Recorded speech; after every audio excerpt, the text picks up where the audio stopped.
of the court's December 23rd, 2025 standing decorum order. Under Utah Code Section 78B-6-310, if the court finds a person guilty of contempt, the court may impose a fine of up to $1,000, order incarceration in the county jail for up to 30 days, or both. Any alleged violation will be carefully evaluated, and the court will impose only those sanctions which are appropriate and proportional under the circumstances. The court will make specific findings on the record before imposing any sanction. In addition, the court may impose the following remedial measures if warranted. First, immediate suspension of video transmission of the hearing, with proceedings continuing on audio-only basis for the proceeding where the violation occurred, and disqualification, if necessary and narrowly tailored, of the news organization that filed the request in order for electronic media coverage of court proceedings for the hearing in which the violation occurred from providing pool camera operator services in this matter, where the court determines that such a measure is required to ensure compliance with the standing decorum order and to protect the rights of the parties. Counsel will be allowed to provide their input before the court makes any final determination regarding sanctions. I want to emphasize that these measures are not intended to have a chilling effect on open and transparent courts or on responsible news gathering, and the court remains fully committed to the presumption of open proceedings under applicable rules. Rather, they're intended to protect the constitutional rights of all parties while preserving the integrity, openness, and fairness of these proceedings. Third, at this time I wish to address the camera operator. Mr. Yulberg, if you wouldn't mind coming forward and standing at the lectern. And could you state your name for the record? John Yulberg. Thank you, Mr. Yulberg. It's not my intention to cause you any embarrassment or discomfort. I simply want to ensure that the guidelines for today's proceedings are clear. Mr. Yulberg, during today's hearing, what is your primary role? To provide video coverage of the proceedings for the public. All right. Have you read the December 23rd, 2025 standing decorum order? Yes, sir. Do you understand the guidelines as they relate to your responsibilities today? I do.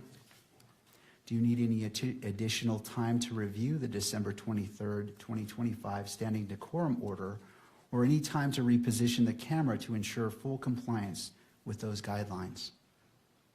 Do I need more time? I'm sorry, was that the question? Do you need more time to review the decorum order? And I'll pause there because that was a compound question. Sorry about that. No, I've read it, I fully understand it, I'm good to go. All right, to the second part, do you need any additional time to reposition the camera to ensure full compliance with those guidelines? No, I think we're in a good position now. All right. Mr. Yulberg, do you anticipate any difficulties complying with the December 23rd, 2025 standing decorum order? I do not anticipate any problems. All right, and is there anything that the court can clarify to assist you? No, I think we're good to go, sir. All right, thank you, Mr. Yulberg. Thank you. Before I let you go, I'll turn to counsel based off the questions asked. I turn to you if you have any input or questions. Nothing from the state. Thank you. No, Your Honor. All right. All right. And the court, I appreciate your cooperation, and it's my hope that we all do our very best today together. Absolutely. Thank you. And finally, before we turn to the issue, the motion before the court, to the state, could you please provide a brief update on the status of discovery disclosure? Yes, Your Honor. I don't have the percentage of materials that we have that have been disclosed, but I think we're above 90% at this point. There still is discovery coming in. There are reports and so forth coming in from various entities. So I think we're moving expeditiously towards completing at least this initial batch of discovery. Of course, discovery will be ongoing probably for the duration of the proceeding, but we have provided nearly all of what we have to date. All right. And to defense, any input? Not at this time, Your Honor. Thank you, Ms. Nestor. All right, thank you, counsel, for your patience as the court covered those preliminary issues. Let's turn to the defense's motion to disqualify the Utah County Attorney's Office. Ms. Nestor, or, sorry, Mr. Novak. That's fine, Your Honor. That's okay. We actually have some preliminary things we want to discuss with respect to the posture of this motion. And I also think at some point the court needs to decide at what stage the hearing on this motion remains open and becomes closed. So I'm going to bear that in mind in terms of my preliminary statements, if I may.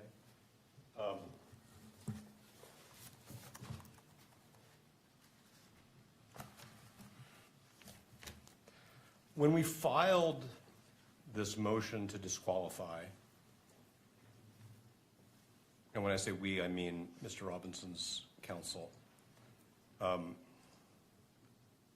we fully expected that what the Utah County attorneys would do is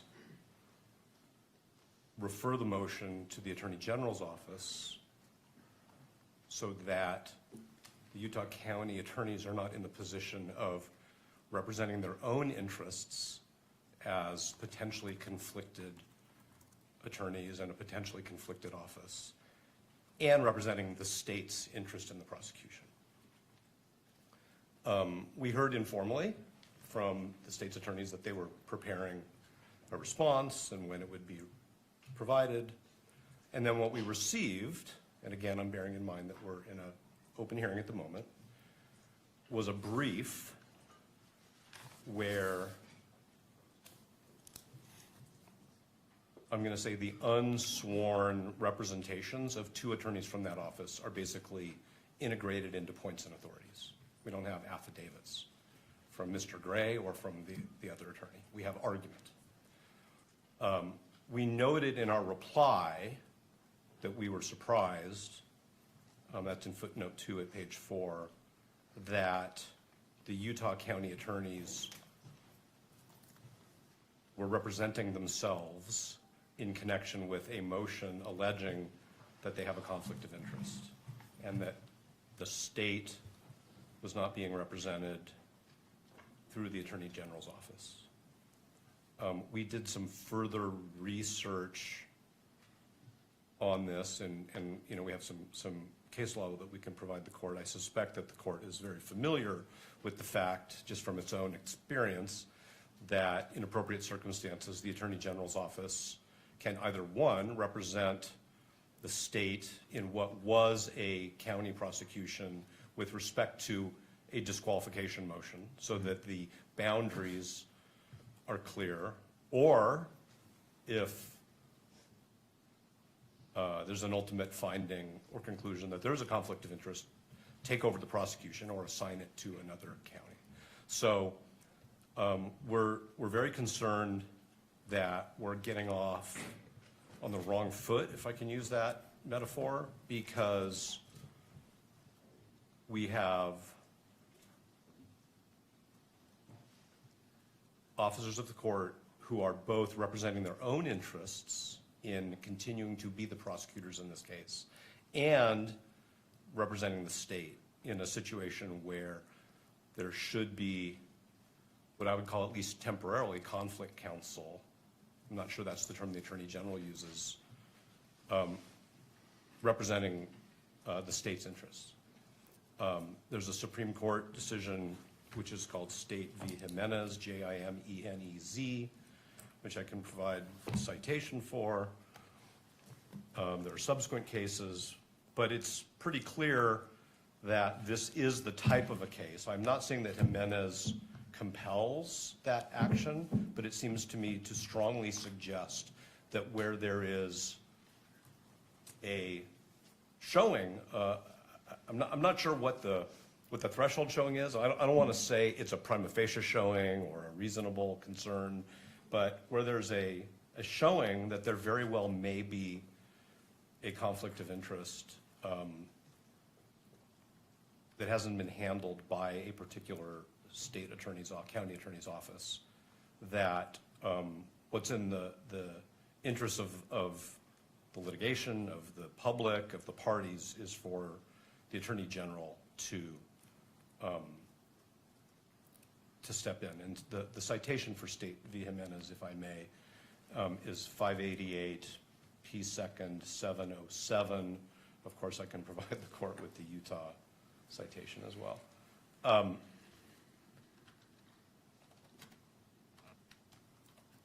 This court actually has the authority under that case, State v. Jimenez,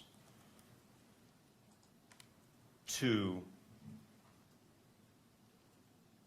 direct the Attorney General to step in, not for the entire case at this stage, that's not what we're saying is necessary, because that requires a finding of a conflict of interest, but to step in or to designate somebody to step in for the purposes of litigating that motion. Okay. And so we're very concerned that even going forward with an evidentiary hearing where members of the Utah County Attorney's Office are both litigating as representatives of the state in a prosecution and essentially defending their own propriety of proceeding in this prosecution is problematic. As far as being prepared, we're of course prepared to go forward with an evidentiary hearing, but we think that it's improvident, and we think that what the court should do, if the Utah County attorneys have not or don't, if given the opportunity, do this on their own, is that the court should designate the Attorney General's office for the purpose of litigating this motion. The court might ask, hypothetically, the question, has the Utah County Attorney's Office conferred with the Attorney General about this particular question? And we are not in the dark, because as Ms. Nestor will tell the court, as an officer of the court, she's spoken with the Attorney General's office, and they have not been consulted about this. Okay? So this is a motion to disqualify a county attorney's office based on what we believe is a material, significant conflict of interest that it's clear they haven't even tried to address by way of a screening, which of course is a term of art, because their position is no screening was necessary. We're not even here to discuss whether the way in which a particular attorney was screened off was adequate. Their position, as their own advocates, is we've already decided no screening is necessary. So we've been told by the Attorney General's office, Ms. Nestor can represent to the court exactly what she was told, but basically that there has not been consultation. And while that is Mr. Gray's prerogative, we think it's wrong, and we think that this court needs to exercise its authority to intervene and say, in this case, for this kind of a motion, the court needs to hear from a representative of the state who does not even appear to have a conflict of interest. So that's our preliminary statement about these issues. And again, I hope I've avoided saying anything that should have been said in a closed hearing. I think I was pretty good about that. So that's where we are before we even get into the litigation of it. And I don't want to be formalistic, and I'm certainly not trying to be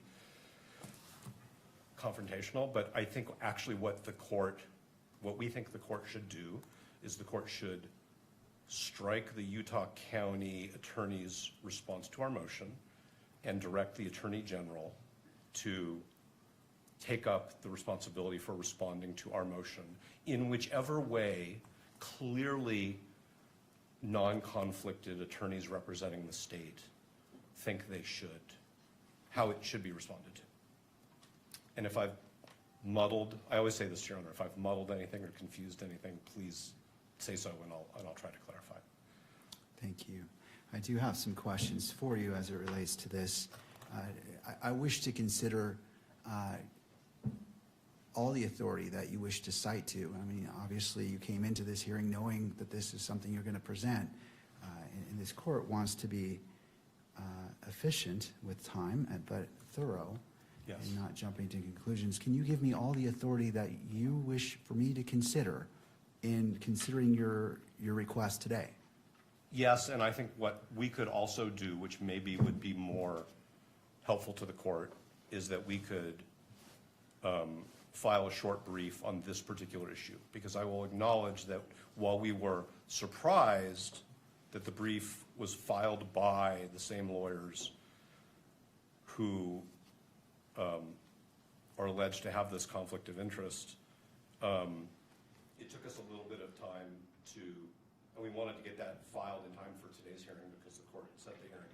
It took us a little bit of time to think through these issues. So there are Utah authorities, there are authorities from other jurisdictions, there are also ABA guidelines on the prosecutorial function, which we think strongly suggest that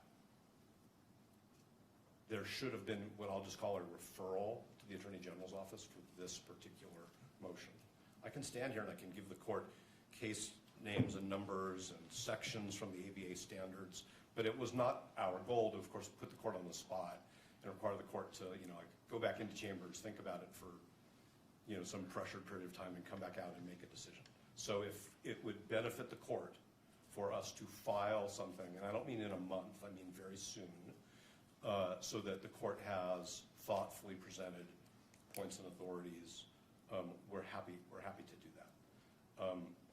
As far as I know, the only people who've traveled out of town for this hearing are Mr. Burt and myself. So I'm thinking about the convenience of witnesses and the court and counsel. It's important that we do this in a way where the court has the opportunity to make a thoughtful, reasoned decision, as Your Honor always says.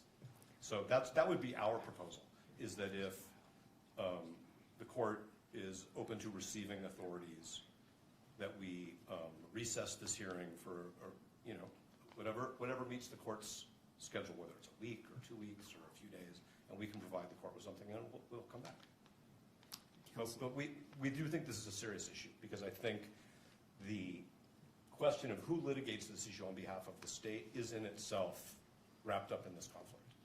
And we want everybody to get this right. Thank you. Once.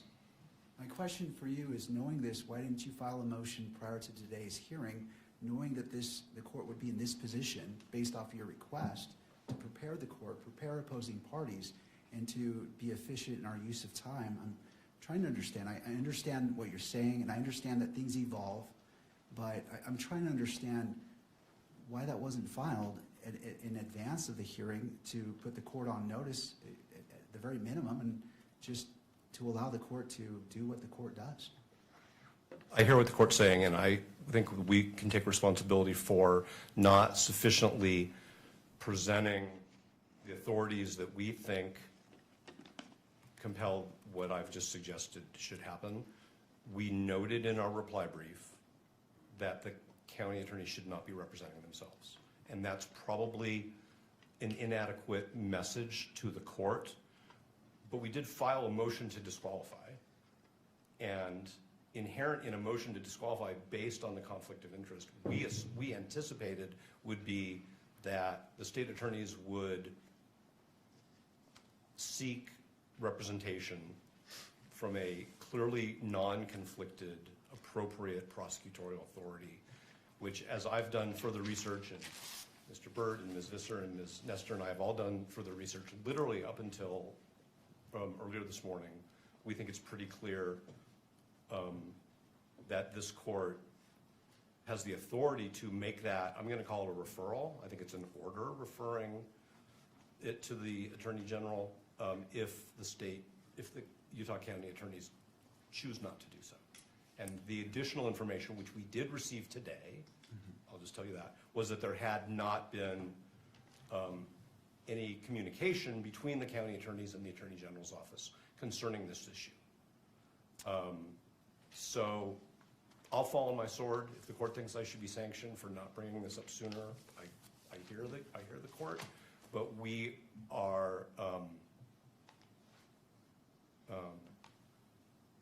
we're juggling many aspects of this case all at the same time, some of which the court is aware of, some of which the court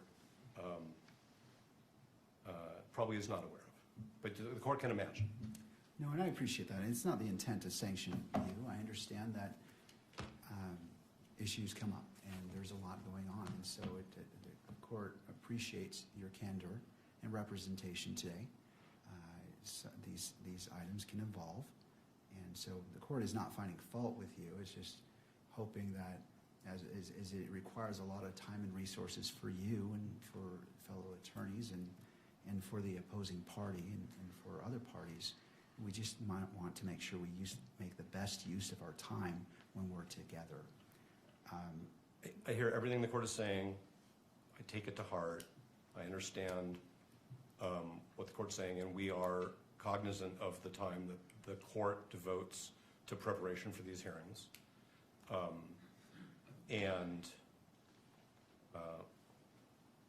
So that's all I can really say. Sure. And also for Mr. Robinson himself and the victim representative, Ms. Kirk as well, we just want to do our best. And I understand, and I'm not finding fault with you, sir, or your team. We've all been in court. We all know what happens, so I understand. I'll turn to the state. Oh, and I'm sorry, is there anything further that you wish to represent? No, I could provide the court with more citations, but I'm just wondering if that's really the best way to give the court a list of verbal citations. I think with all consideration for, and we probably have, with all consideration for the fact that the court wants to be thorough and careful, and we do as well. We don't want to shoot from the hip, but I think that we just decided that this was something that we needed to bring to the court's attention in a much more fulsome way once we understood not only the way this was developing, but frankly the way the Utah Supreme Court, the ABA guidelines, courts of appeals subsequent to State v. Jimenez, and the information that we received today from the Attorney General's office, which isn't a secret. It's just we had a conversation and we learned that there hadn't been any consultation. If there had been consultation and the Attorney General had said, no, we think you're good to go, then that would be different. And that's what we learned this morning. All right, well, I'll go ahead and take those authorities right now if you'd like to list them. Court is ready. So the second one would be State v. Robertson, and that is also a Utah case, 886 P. 2nd 85. There's the ABA prosecution standards. I would refer the court to section 3.1.7 and 3.2.5. And those are, I think, the places to start. Is there any Utah rule on point that addresses this issue?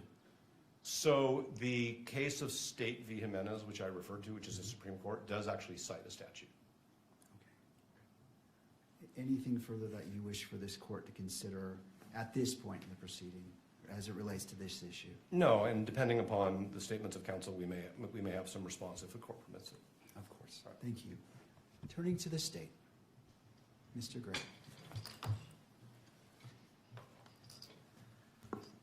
Your Honor, I'm not sure why this is coming before us today. If it was such a surprise to them more than a week ago, I don't know why they wouldn't at least notify the court. I too represent the state. I'm an elected official, constitutionally elected to represent the state. Where does this end? I don't know these cases. I'm very interested to see whether or not they refer to trials. I know that the Utah Attorney General's office, they've done the same thing that we have in Rule 11 motions, where one counsel on the team examines their boss, in fact, on the matter. So I just think this is ambush and another stalling tactic. to delay these proceedings. There's no reason that they could not have at least filed the motion and asked for time to brief it.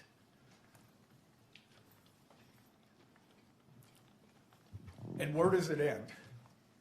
Do we get to respond to their motion to have the Attorney General's office respond, or does the Attorney General's office have to respond to that one too? I'm not, well, anyway, I've stated my, it should have been done far earlier if that was their case, if that was their claim. And if I could just turn the time over to Ryan in case he has something else. Thank you, Mr. Gray. Yeah, I Mr. do. McBride. And excuse me, this is, we're tag teaming this somewhat because it's a surprise to us as it is to the court. But in the 5 minutes I've had to read Robertson and Jimenez, which could have been provided to me before this hearing, it looks like those cases don't stand for conflict of interest cases. They're actually, does the Attorney General's office have authority to prosecute cases that occur within a prosecution district or county attorney's jurisdiction? And the answer is yes. It's not about taking conflicts. From the few minutes I've had to read those cases, I do want to state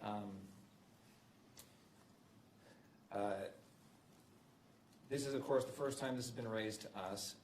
The defense has known that we were going to respond to this motion for some time. We requested an extension for our filing deadline back in December. The defense agreed to that extension. Our reply was filed January 5th. The defendant's reply was filed thereafter.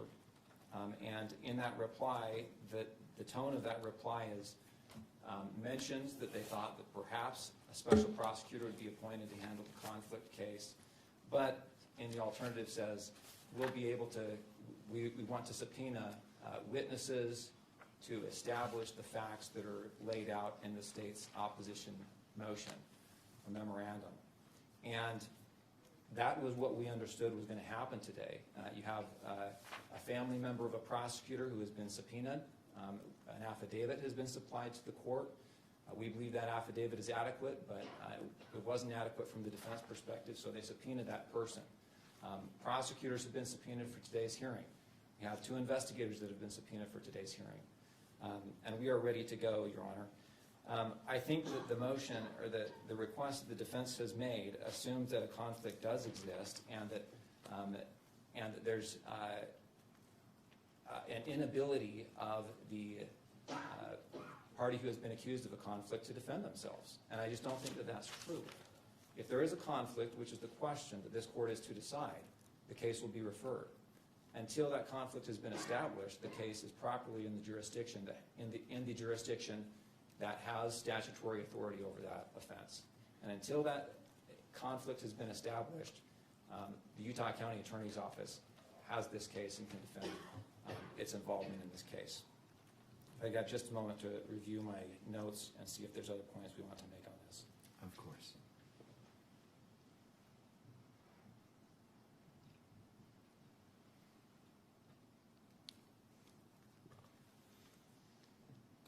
There is one other point I wanted to make, which is the idea that the case would be referred, that alleging a conflict would cause a special prosecutor to be appointed.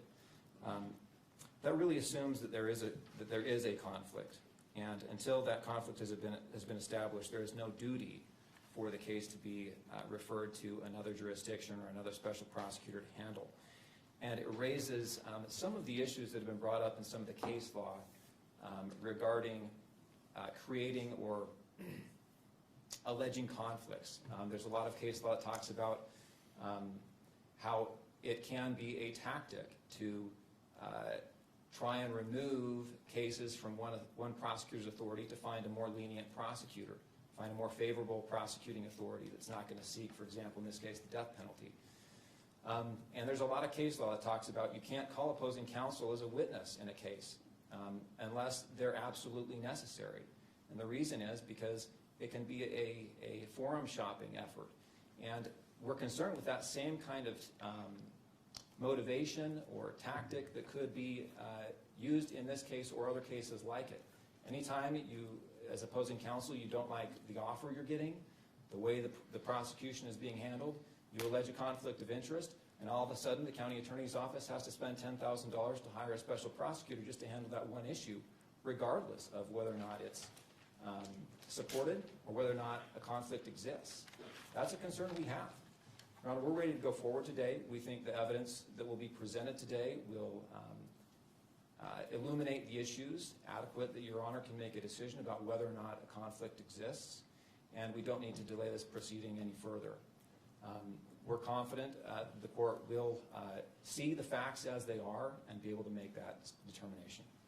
Mr. McBride, so the motion has been made by defense to continue this hearing to allow the filing of a motion addressing more fully this issue. And to that request, what is the state's reply? We object to that motion to continue or to strike. We ask the court to go forward today. We think the motion is untimely. The prosecution has subpoenaed witnesses, and every delay that happens, the witnesses that we have now family members of the prosecution being subpoenaed. These people are ready to move forward and get this out of the way. The longer we delay this, the more anxiety that this procedure has. All right, thank you, Mr. McBride. To defense, any response? Yes, John, thank you. First, I want to say this is not about seeking a lenient prosecutor. This is not about tactics at all. And it was actually the county attorney's office who informed us back in October that there was a family member of a prosecutor who was present at Utah Valley University at the Charlie Kirk rally and experienced and witnessed certain things. We didn't make this up out of whole cloth. We didn't grab onto some piece of discovery and say, a wedge, a tactic.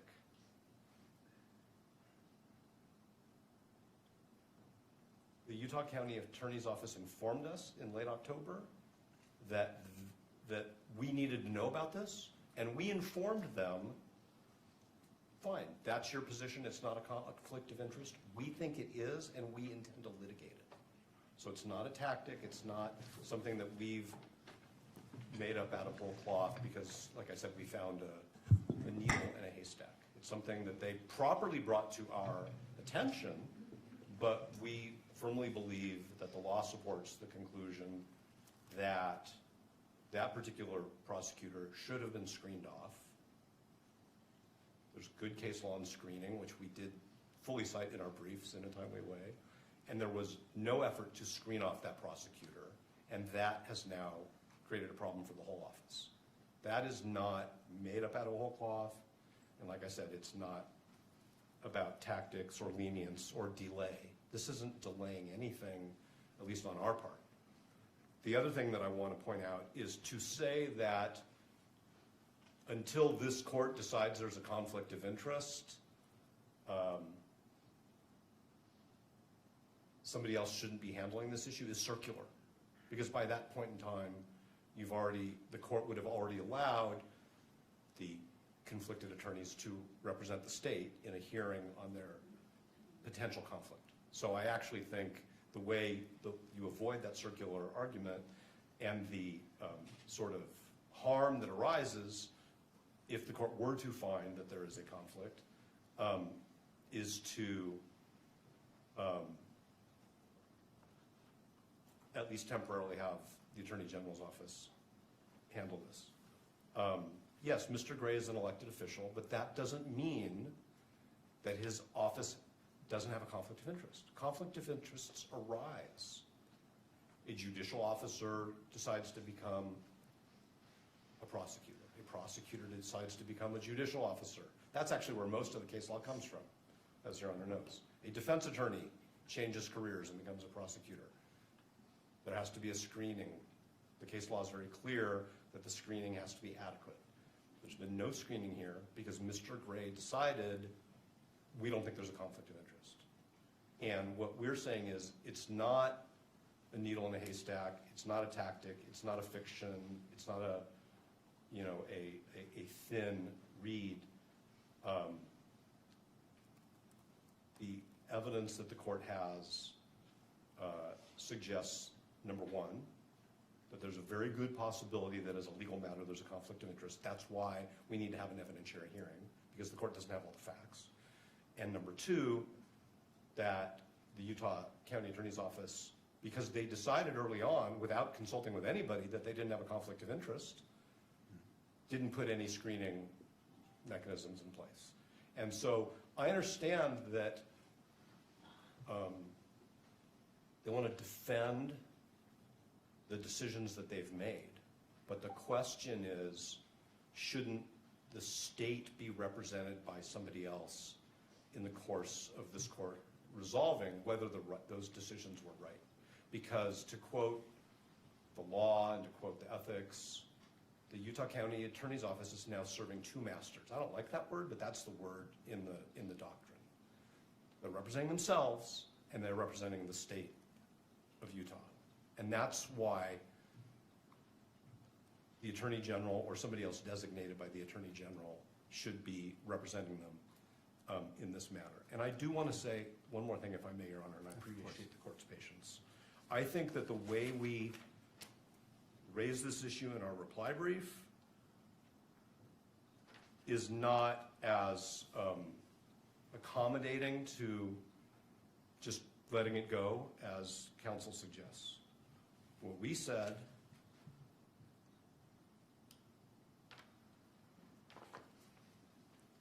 is, we asked the question is whether it is even appropriate for the UCAO to litigate this issue on its own behalf. While the UCAO may have provided this court with the information that it has deemed relevant to this issue, the scope of the disclosures and litigation of this motion should have been assigned to another state agency, such as the Attorney General.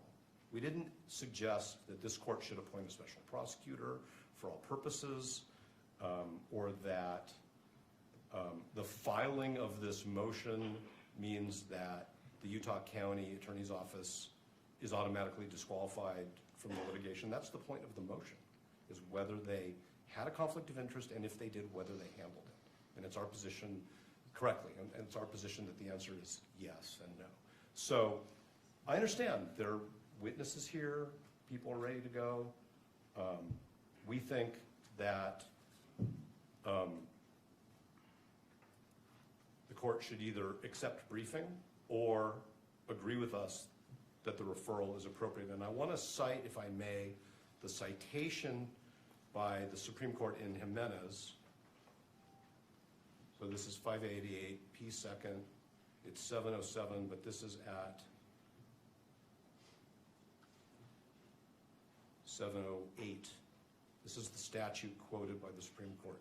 If at any time, after investigation by and a finding and a recommendation from the district judge involved, that the county attorney in any county is unable to satisfactorily and adequately perform his duties in prosecuting a criminal case without additional legal assistance, the Attorney General shall provide such assistance. That's very broad. What that means in this case is it's inappropriate for the Utah County Attorney's Office to represent itself when it is also representing the state.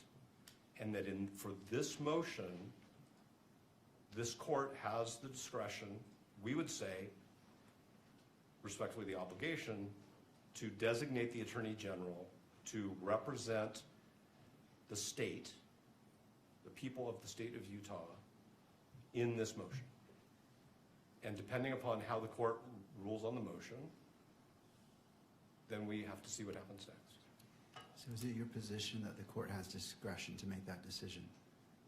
I think that the court has the discretion to say to the Utah County attorneys, you shouldn't be representing yourself in this case at this stage as to this motion only.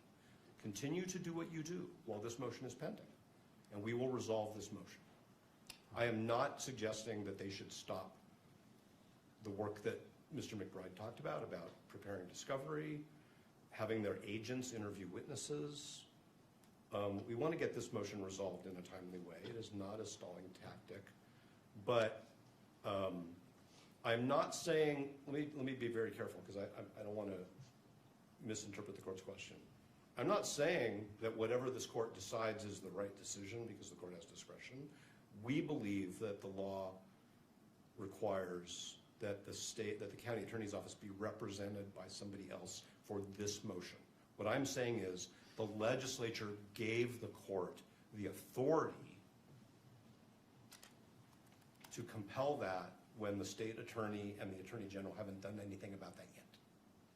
I'm not saying that the court, I mean, I don't know what the standard of review on appeal would be, so I'm not just saying it's an abuse of discretion standard. What I'm saying is the legislature gave this court the authority to direct, refer to the attorney general representation in a criminal case where there's a showing of a potential conflict of interest. And I've been a criminal litigator, although on this side for a long time, so I understand what counsel's talking about is sometimes defendants come up with questionable grounds and move to disqualify. And I don't think that that's a finding that the court can make in this case. It was actually, as I said before, the Utah County attorneys who were concerned about this enough that they brought it to our attention. We have profound disagreements about the significance of the conflict and the way it was handled. Okay? And otherwise, I think I would be repeating myself if I said anything more without answering a direct question. All right, I just have a brief question. Do you have your witnesses here today? All the witnesses are here. We have no problem as a pragmatic issue going forward. Our witnesses are the subpoenas that we served, which were filed with the court. So to be clear, I don't think the court is inferring this. We're not unable to proceed if that was the court's conclusion. We are prepared, and the witnesses are here. I'm just saying we think that it would be improvident and it could result in errors of law, and it could result in problems down the road. Thank you. Do you need any additional time in regards to your argument to continue this hearing based off the citations you've provided, the authorities you've provided the court? 1 second.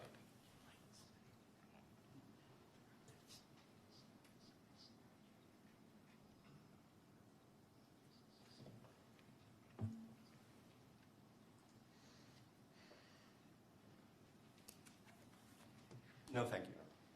All right, thank you. What this court intends to do is, this is an important issue, and I realize the totality of what's been presented.